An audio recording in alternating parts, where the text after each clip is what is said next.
아, 히브리서 9장 9절 10절입니다. 이 장막은 현재까지의 비유니 이에 따라 드리는 예물과 제사는 섬기는 자를 그 양심상 온전하게 할 수 없나니 이런 것은 먹고 마시는 것과 여러 가지 씻는 것과 함께 육체의 예법일 뿐이며 개혁할 때까지 맡겨둔 것이니라. 이제 이런 말씀을 읽어도 이게 뭔 뜻인가 그러기 쉽습니다. 그래서 우리가 신앙생활을 어느 정도 하고 조금 성경 전체에 대해서 조금 안목이 생기면 반드시 히브리서 말씀을 잘 읽고 이해를 해야 되는 것입니다. 아, 히브리서를 기록한 이 사도는 눈에 보이는 이 땅의 그 장막을 두고 현재까지 비우다 이렇게 단적으로 말하는 것입니다. 그렇죠? 이 땅에 있는 그 장막은 비우다, 비우. 이에 따라 드리는 예물 제사, 그걸로 양심상으로 온전하게 할 수 없다. 제한적이다. 그것을 말하는 것입니다. 그런 것은 먹고 마시는 것, 여러 가지 씻는 것, 함께 육체 예법일 뿐이다. 그렇죠? 그 내면적인 거, 영적인 거, 이것에는 제한적이라는 것이죠. 능력이 없다는 것이죠. 육체 예법일 뿐이고, 바꿀 때까지 그냥 그렇게 해둔 것이다. 개혁할 때까지 하는 이 표현, 개혁할 때까지. 이게 경륜의 시대가 달라졌다 하는 말로 저는 표현을 한 것입니다. 자, 언약. 하나님께서 사람을 지으시고 인격적으로 지으시고 사람을 언약의 대상으로 그렇게 삼으신 것입니다. 너희가 한번 살아봐라. 영원히 죽고 사는 문제를 너희가 한번 감당해 봐라 했을 때 행위 언약입니다. 사람이 영원히 죽고 사는 문제를 사람의 행위에 맡겼습니다. 그 창세기 1장, 2장, 3장 그 안에 있는 것이 행위 언약입니다. 이 행위 언약, 사람의 영원히 죽고 사는 문제 잘 됐습니까? 잘 되지 않았습니까? 그러죠? 그리고는 사람의 실패 후에 하나님께서 바로 허락하신 것이 은혜 언약입니다. 사람이 영원히 죽고 사는 문제를 사람의 행위에 맡기지 않고 하나님의 은혜에 맡긴 것입니다.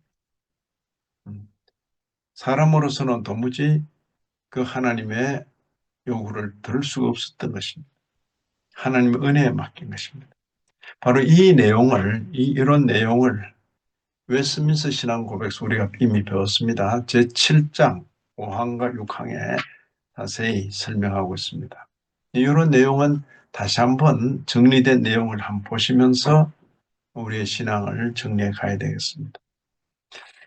자, 웨스민스 제7항 7장 5항을 보시면 이 은혜 언약은 그러죠. 은혜 언약이 벌써 그러니까 창세기 3장부터 요한계시록 끝까지입니다. 그러죠. 은혜 언약. 이 은혜 언약은 율법 시대, 구약 시대를 말하죠. 율법 시대와 복음 시대, 신약 시대에 각각 다른 형태로 실시되었다. 그죠? 구약 시대가 다 행위 언약이 아닙니다. 그러죠? 행위 언약은 창세기 1장, 2장, 3장. 그죠? 하나님의 말씀을 순종하고 그 명령을 지켰으면 영원히 살 인생들이 하나님의 말씀을 거역하고 즉시 죽고 영원히 죽는, 서서히 죽는 죽음에 매이게 된 것입니다. 그런데 은혜 언약은 창세기 3장 이후죠.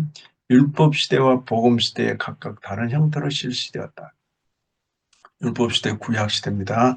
율법 시대에 유대 민족에게서 실시된 것은 율법 시대 이스라엘에게서 실시된 것은 이렇게 표현해도 될 것입니다. 약속, 주로 약속이 많죠. 약속.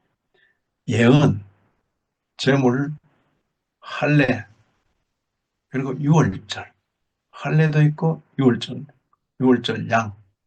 그리고 기타 모형들과 규례들이다. 구약에 있는 그 여러 의식들이죠. 그런데 이것들을 두고 뭐라 했습니까? 이것들은 장차 오실 그리스도의 예표다. 그렇게 표현합니다. 장차 오실 그리스도의 예표다. 이게 아주 중요한 것입니다. 그러죠? 이스라엘이나 구약 백성들에게 있어서는 이게 실체인데, 그런데 이것들은 장차 오실 그리스도의 예표다. 그럼 이게 하는 기능이 뭔가?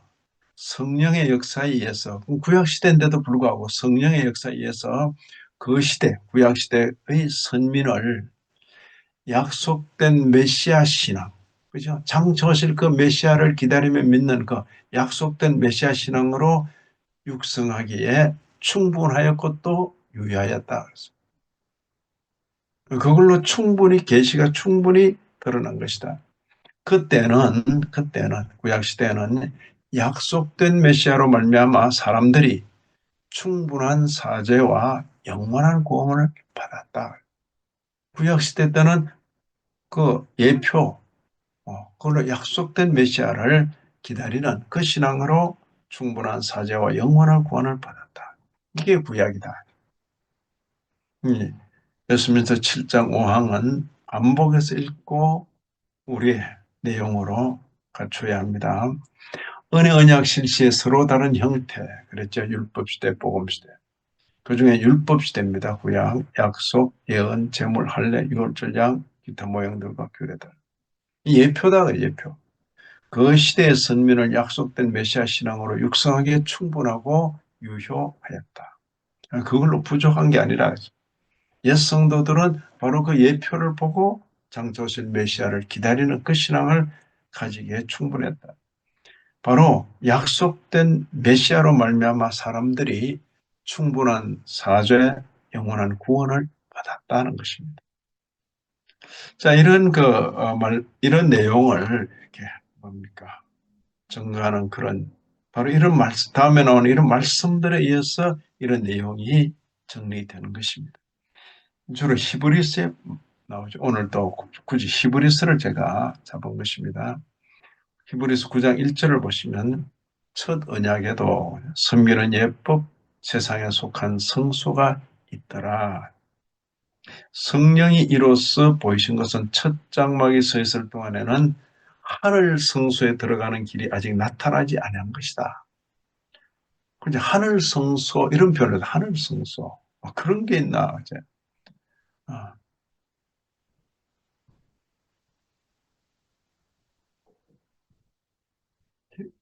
율법은 장차 올 좋은 일의 그림자일 뿐이다. 참형상이 아니다. 그래서 해마다 늘 드리는 그런 같은 제사로는 나오는 자들을 언제나 온전하게 할 수 없다. 제한성이죠. 구약의 제사의 제한성입니다. 위에도 이에 따라 드리는 예물과 제사는 섬기는 자를 그 양심상 온전하게 할 수 없다.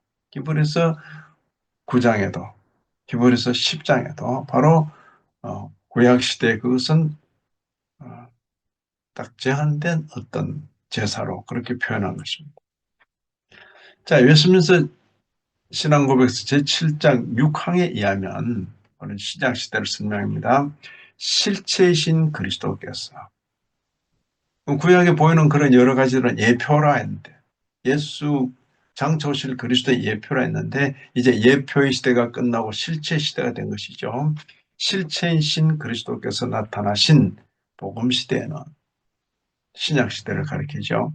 언약 실시의 규례로서 설교와 성례 뿐이다. 그럼 다른 것은 예표의 기능을 다 하고 그 기능이 끝났다는 것이. 예수님이 오신 다음에도 자꾸 성전을 출입하려고 그러고 그 안에서 제사 드리려고 그러고 양 잡아서 뭐 피 들고 왔다 갔다 하면 그건 더 이상 신앙이 아니라 신성 모독이 되는 것입니다. 하나님의 이 경륜의 규례를 어기고 자기 고집을 쓰는 거죠. 그게 바울 사도가 예수 복음을 전할 당시에 유대인들이 취했던 그런 행동. 자, 설교와 성례.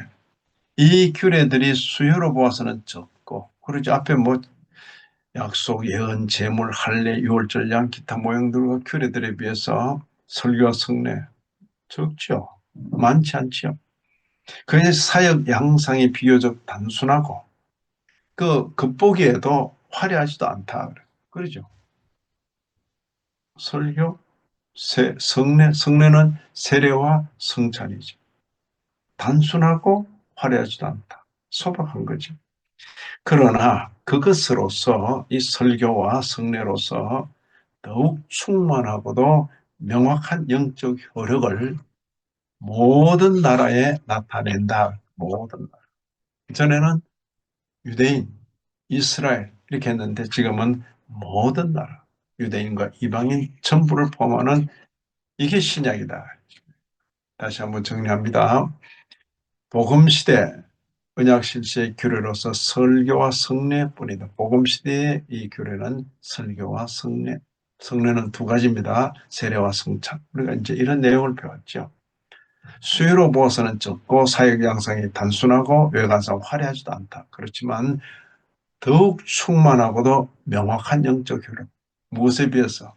구약의 여러 규례들에 비해서, 구약의 제사에 비해서, 구약의 여러 규례들에 비해서 더욱 충만하고 명확한 영적 효력을 나타내는데 대상이 누굽니까?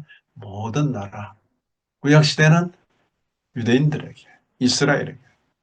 그래서 신약시대는 어떤 시대인가? 예표의 시대는 지나고 실체 시대가 왔다. 아멘. 바로 그거죠. 그 내용을 히브리서 역시 사이사이 이렇게 기록하고 있습니다. 그리스도께서는 장래 좋은 일의 대제사장으로 오셨다. 손으로 짓지 아니한 것, 그러니까 이 지상 성전 말고 이 창조에 속하지 아니한 더 크고 온전한 장막으로 말미암아. 이건 뭡니까?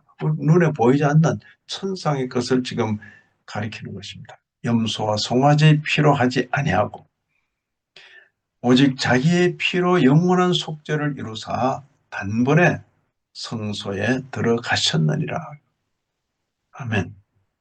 그는 새 언약의 중보이시니 이는 첫 언약 때 범한 죄에서 속량하려고 죽으셔서 부르심을 입은 자로 하여금 영원한 기업의 약속을 얻게 하려 하심이라. 그 첫째 것을 폐하시면 그죠? 예표로 아주 구약시대 이스라엘에게 있어서는 제사, 성전, 성막 이 모든 것이 실체잖아요. 그런데 그걸 다 폐하신 것과도 같죠. 둘째 것을 세우려고 하심이라. 하늘 성소. 그죠? 하늘 성소를 들어가신 예수 그리스도 대제사장이신 우리 주님. 짐승의 피로 하지 않고 자기의 피로 이걸 세우려고 첫째 것은 폐하셨다. 이처럼 두 시대의 계시 형태는 서로 다르죠. 구약시대, 신약시대 두 시대 계시 형태는 서로 다르지만 그 언약들, 내용은 실질적으로는 뭐라고요? 하나요, 동일하다. 이걸 두고 언약의 통일성 이렇게 표현하는 것입니다. 계시 형태는 서로 다르지만 실질적으로는 하나요, 동일한 것이다. 자, 10장 12절을 보시면 오직 그리스도는 죄를 위하여 한 영원한 제사를 드리시고 하나의 영원한 제사를 한 번 드리는데 영원한 제사라 그러죠. 그리고는 하나님 우편에 앉으셨다. 그리고 10장 19절 20절에 그러므로 형제들아 우리가 예수의 피를 힘입어 성소에 들어갈 담력을 얻었다. 이 성소는 하늘 성소죠. 하늘 성소. 지상 성전에는 지성소에는 1년에 한 차례 대제사장이 짐승의 피를 들고 들어가죠. 지금 말하는 건 하늘 성소. 예수의 피를 힘입어 성소에 들어갈 담력을 얻었다. 그 길은 뭐냐? 우리를 위하여 휘장 가운데로 열어놓으신 새로운 살길이다. 근데 이때 말하는 휘장은 그냥 성전 안에 있는 뭡니까? 그 천으로 된 휘장이 아니라는 거예요. 휘장은 곧 그의 육체니라. 그죠? 그 역사 속에 예루살렘 성막, 골고다 언덕, 십자가 처형당한 바로 그 광경이 그렇게 보이잖아요. 그 광경이 하늘 성소를 향하여 자신의 피를 들고 하늘 성소를 향하여 들어가신 우리 주님의 대제사장으로서의 그런 제사 행위였다. 이렇게 이해를 하는 것입니다. 예표의 시대가 지나고 실제 시대가 됐다. 경륜의 시대가 달라졌다. 이걸 꼭 기억하셔야 됩니다. 그래서 경륜의 시대가 달라진 것을 알고, 그죠? 더 이상 구약 시대가 연속되는 거 아닙니다. 구약 시대는 구약 시대고 이제 예수 그리스도 우리 주님 오심으로 말미암아 이제 신약 시대, 새로운 시대가 된 것입니다. 그렇기 때문에 우리가 성경 읽을 때 바른 안목으로 읽어야 하는 것입니다. 그죠? 구약을 읽을 때는 항상 신약의 빛에 비추어서 읽어야 하는 거죠. 구약을 문자대로 받아서 그대로 실천하려면 이건 시대착오입니다. 그죠? 구약은 유대인들, 이스라엘을 향한 그들 안에 제한된 그런 내용인데 그걸 그대로 마치 내가 이스라엘인 것처럼 유대인인 것처럼 그렇게 하게 되면 그건 대상착오다. 우리는 이방인 출신이지만 예수 그리스도 우리 주님으로 인하여서 새로운 아브라함의 후손, 온 천국 백성, 그러죠. 영적 이스라엘 이렇게 표현되는 것입니다. 성경을 읽되 바른 안목으로 읽고 예수의 피를 힘입어 날마다 성소에 들어가는 자로 살아야 하겠습니다. 예수의 피를 힘입어 날마다 성소에 들어가는 자로. 지금 다시 성전 찾아가지고 성전 안에 들어가려고 해는 그건 시대착오적인 행위죠. 아마 예수를 그리스도로 믿지 못하는 유대인들은 그런 아브라함의 후손이라는 정통성을 가졌지만은 전혀 아니에요. 그러죠. 성경에서 복음을 전하는 사도 바울을 핍박하고 박해한 그런 일을 계속한다.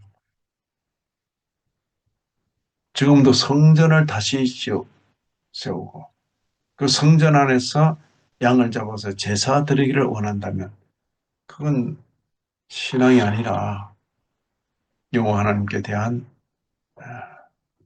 뭐죠? 신성모독이 되는 거죠. 거여가는 거죠. 자기 고집을 쓰는 거죠. 이러면 우리가 바로 알고 바로 믿고 바로 행하여야 하겠습니다. 함께 기도하십시다. 하나님 아버지, 허락하신 교훈 가슴에 담고 경륜의 시대가 달라진 것을 분명히 깨닫고 그런 안목을 가지고 성경을 보고 읽고 이해하고 믿고 행하게 하여 주옵소서. 예수님 이름으로 기도리옵나이다. 아멘. 예.